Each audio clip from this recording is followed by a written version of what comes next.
Let's end diversity and all of that nonsense and insist on our unity as human beings as first, and the constitutions and laws that protect that.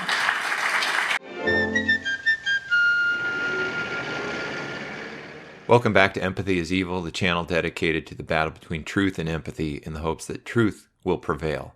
Today we're going to talk about a Somali-born woman, raised Muslim, who underwent female mutilation, escaped Somalia, became an intellectual, became an atheist, and then became a Christian.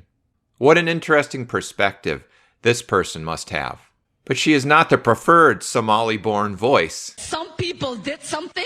In fact, she lives in authentic fear for her life. In this clip, she's going to note how she can't give this talk anywhere else in the country, at any other school, for fear of protests, for fear of people trying to silence her.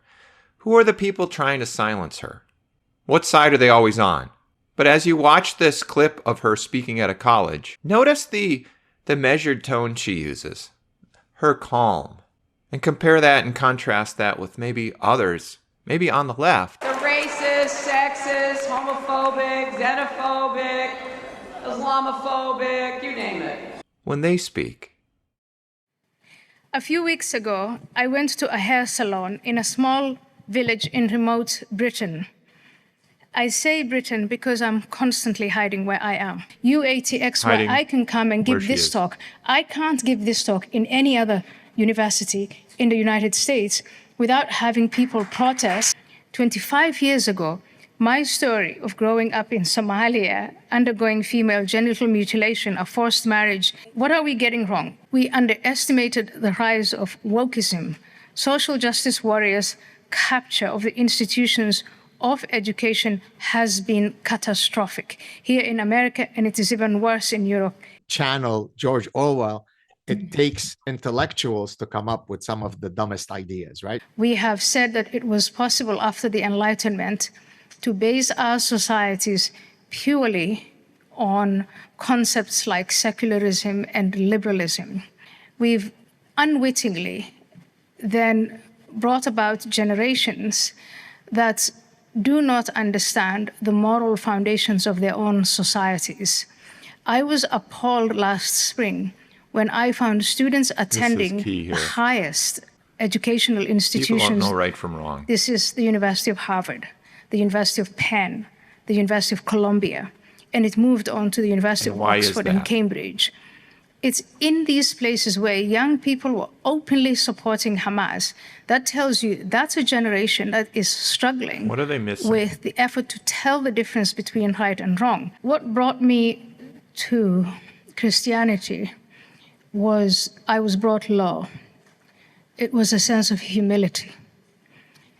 And one of my big beefs with my fellow atheists back then was we nurtured a sense of great arrogance.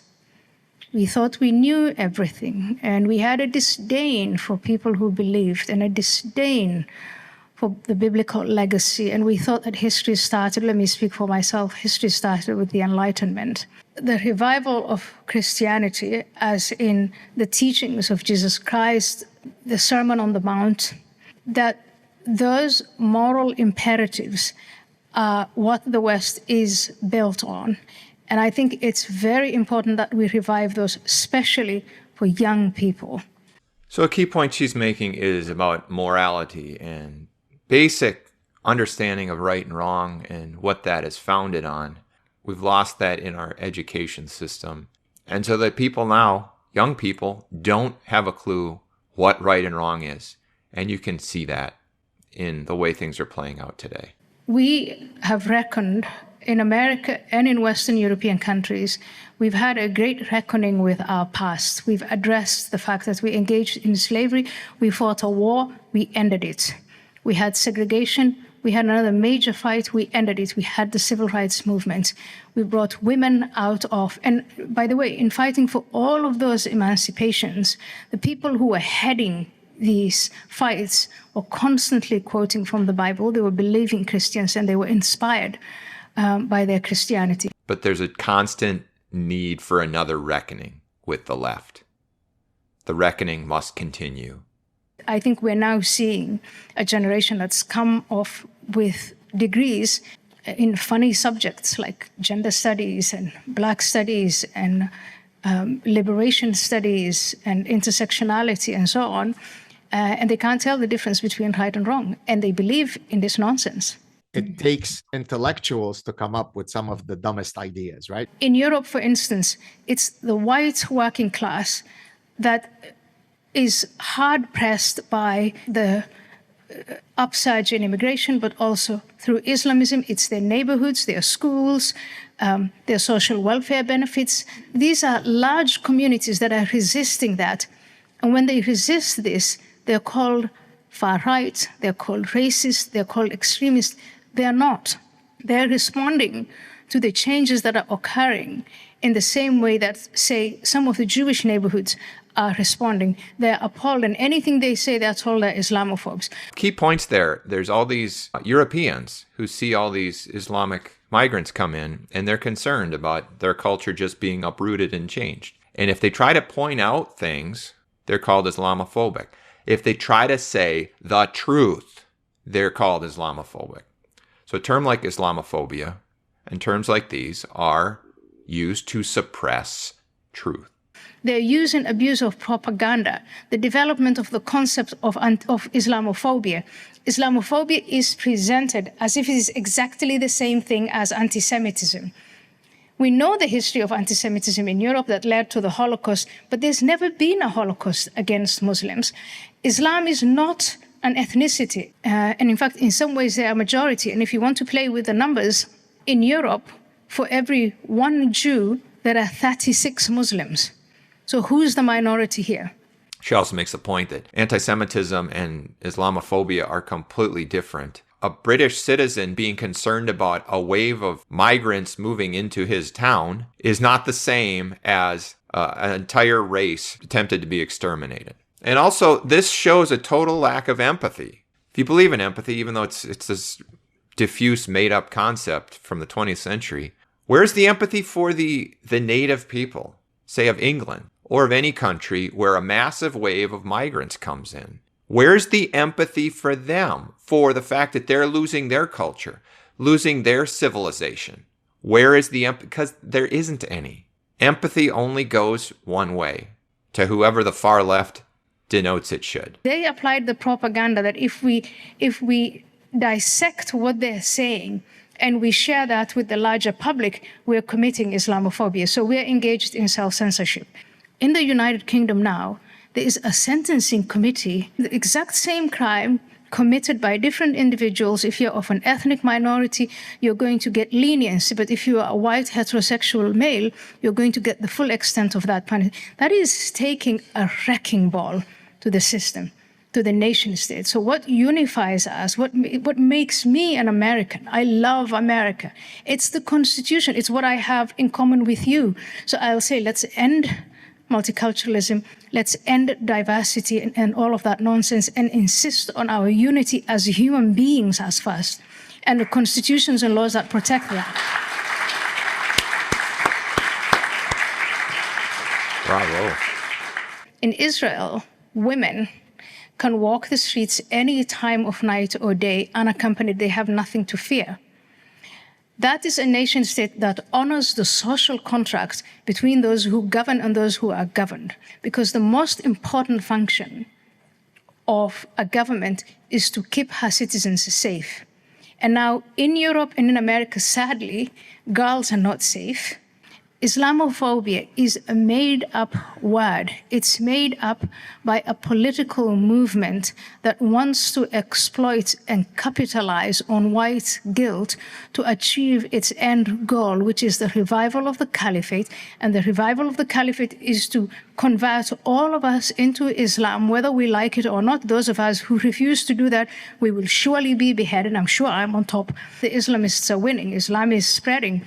They're doing better today than they were doing in 2001 after they hit us and we invaded Afghanistan. They've got Afghanistan back. They have Iraq back. They have Syria. Is there room for compromise between principles? If I want to kill you and behead you, unless you convert to the religion I dictate, what would be the place of compromise? Well, I would not mind converting, as I myself am an agnostic, so have no faith. This could very well be the stupidest person on the face of the earth. For us to have the attitude of, well, we'll see what happens, and if we get to that point, I'll just convert, I will say, are you sure? Maybe you want to get educated on what would happen once you convert.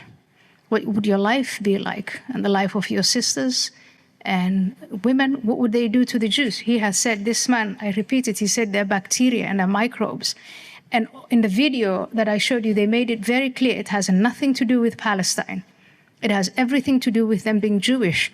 So they are going to annihilate the Jews. Will you stand by and watch that? Such a dumb take by just a dumb.